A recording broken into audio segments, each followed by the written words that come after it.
Hello everybody, welcome to Noodle Journey. Today I'm going to be tasting Sapporo Ichiban's Chow Mein, aka Yakisoba. One of my viewers sang this flavor's praises in another video's comments, and so I decided to track it down at one of my nearby Asian supermarkets, and here we are. As you may have seen from my other reviews, I am a fan of Sapporo Ichiban in general. While they don't have quite as many varieties on American shelves as some of the more prolific companies, I find their price to quality ratio to be pretty good, and so I'm eager to try this. This was priced at 99 cents when I bought it, and pretty much all the bagged Sapporo Ichiban noodles are around $1 to $2 depending on your source. Your local American supermarket might even carry this if you're lucky. Sadly, none of the chains near me do, so I had to hit up my nearest Asian market instead. So anyway, you might have noticed that the package says Chow Mein right here, but that I also called it Yakisoba in the beginning. So which is it?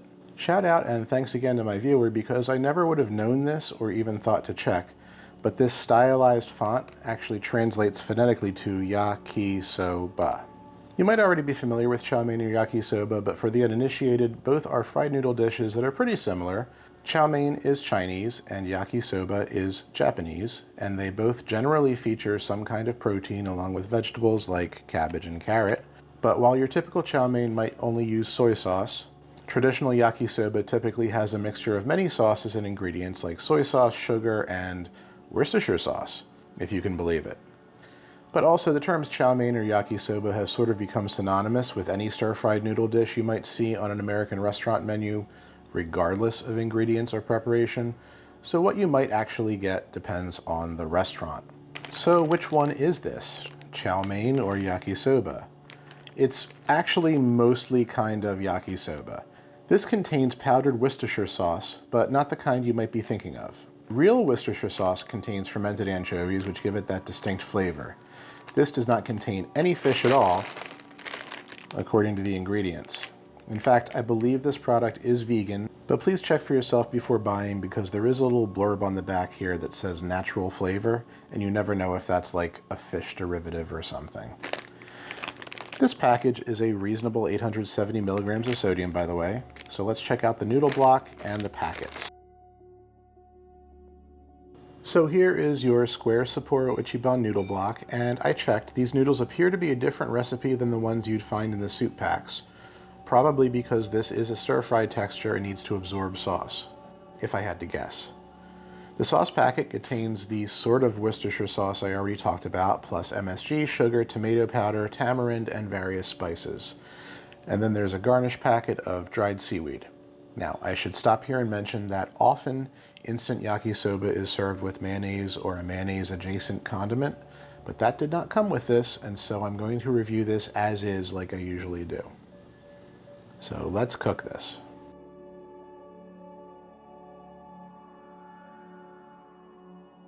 Okay, the noodles are done and in the serving bowl. Now we're going to add the garnish.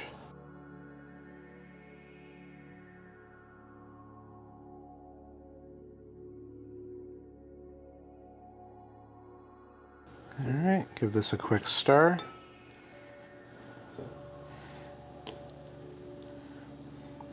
This does smell pretty nice, by the way. Very soy forward, but also just a little bit zesty from that Worcestershire sauce.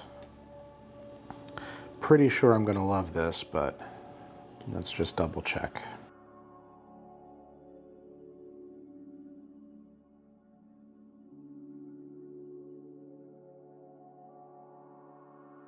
All right, wow.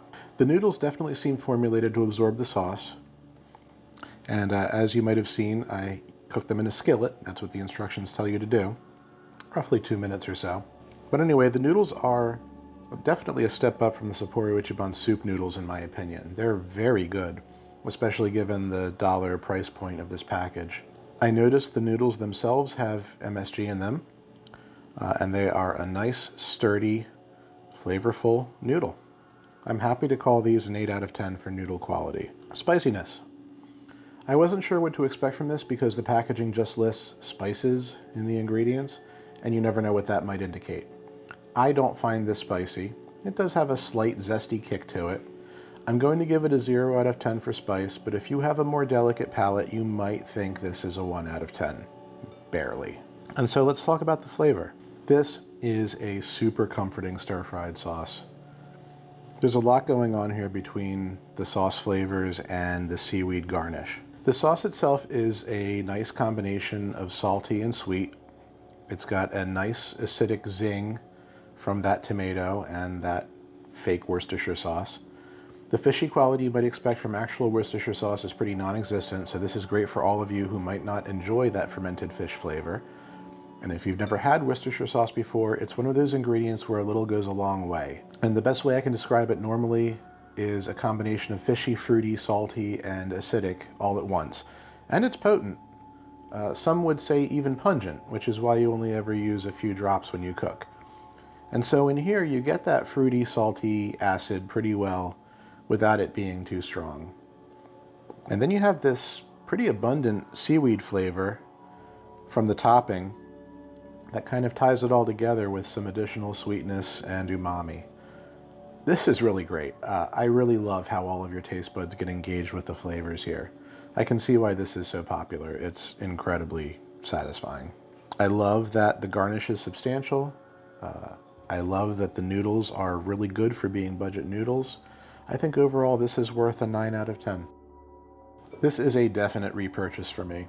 For $1, this is just a great pack of noodles, and adding some vegetables or protein to this, which I am going to do as soon as the camera is off, makes this an easy side dish or a meal, in this case my dinner for tonight.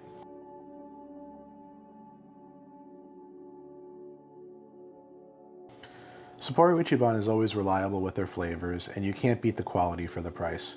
I just wish that this was in more stores in my area so that I could stock up more easily. That's all for now. I've got a few more goodies from Sapporo Ichiban coming up in the future, so keep an eye out for that if you're a fan of theirs. In the meantime, if you have tried this Chow Mein pack before and have some suggestions on how to spruce it up, please leave me some comments. Or as always, I'd love to hear your suggestions on what to review in future videos. Please remember to like and subscribe, and I hope you'll continue on this noodle journey with me.